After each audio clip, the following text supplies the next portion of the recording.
Hello and welcome to Livewire's Buy, Hold, Sell. I'm Ali Selby and today we'll be learning how the father of value investing, Benjamin Graham, would invest on the ASX. To do that, we're joined by two local value investors. We've got Jason Kim from Tyndall Asset Management and Steve Johnson from Forager Funds Management. Okay, Jason, I'm going to start with you. What's your favourite Benjamin Graham quote or learning and why do you think it's relevant to the market today? For me, it's got to be the parable of Mr. Market. This never ages. It's all about the emotions we see in the share market. The market can be quite fearful and can be quite greedy, and we see it all the time. So the concept is that Mr. Market, when he feels very fearful, will knock on your door and offer to sell your shares at rock bottom prices. And when he's very greedy and irrationally exuberant, he will offer to buy stocks from you at incredibly high prices.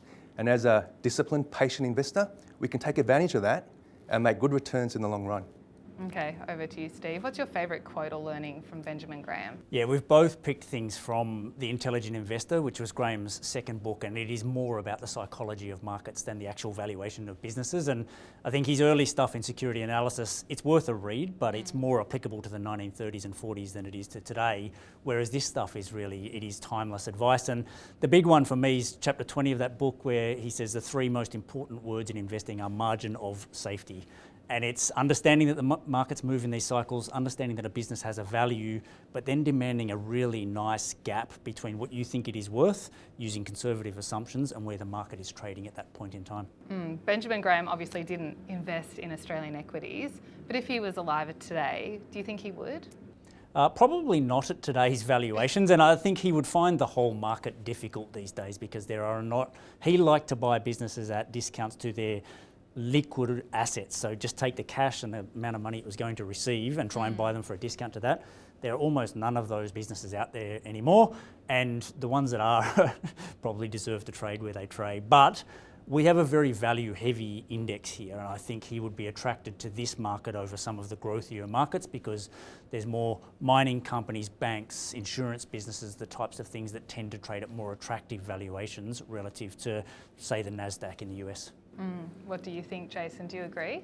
I do largely agree, but also, like Steve, do see a significant divergence in value within the Australian share market.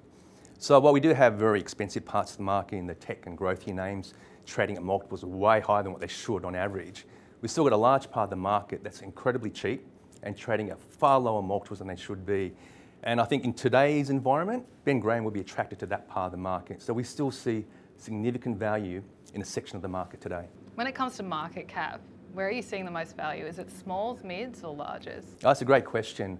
While there are pockets of value in all size buckets, given the relative underperformance of the small ords, I'd have to say there's probably more value to be had there. Okay. I'm guessing it's the same for you, Steve, given that's your area of expertise. I would agree with that, Ali, and I think the further you go down, if you look at performance, it has got worse and worse and worse, the smaller market cap that you go to. But I do think there is value at the larger end of the market as well. Jason touched on this, but it's more about the type of business that people don't like at the moment than it is just about market cap. And I think there is some stuff at the larger end of the market that's pretty attractively priced too. That's true here in Australia and it's true overseas as well. As you mentioned earlier, Benjamin Graham preferred stocks that were trading below their intrinsic value or their NTA.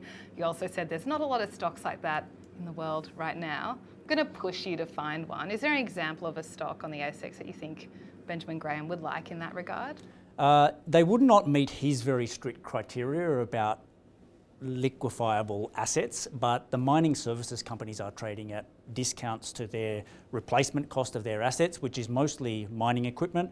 I actually think if you went out and bought that equipment today, the price is 30% higher than what they paid for it, and you're buying McMahon, for example, at a price that is 50% of the value of those tangible assets. These companies are actually making profits. They're generating lots of cash flow. They are committed to returning that cash flow to shareholders. They're not horrible businesses, and I think the outlook for the industry is reasonably positive. So they are, I think, examples of stocks that he would be drawn to. How about you, Jason? Do you have an example you could highlight there? Yeah, we sure do. We believe Stockland is very attractive. It's trading at 0.9 times NTA. So if we look at its valuation of the property that it actually holds, it's roughly around $4.25 per share. It's trading at roughly $3.90. So just on the assets it owns, it's trading at a discount to that. Now, some may argue, well, aren't property values likely to go down? Well, we would argue that in the case of Stockland, the vast majority of its assets, the valuation looks roughly right, being in regional shopping centres and in logistics or industrial type assets. So they look okay to us.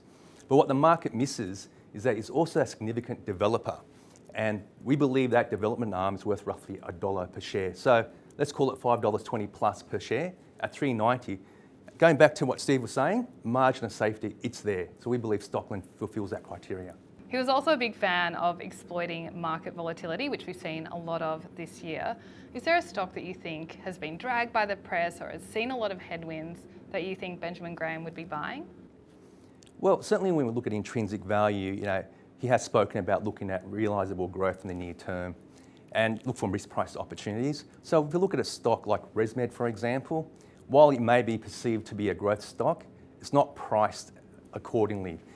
It's trading at roughly 20 times earnings.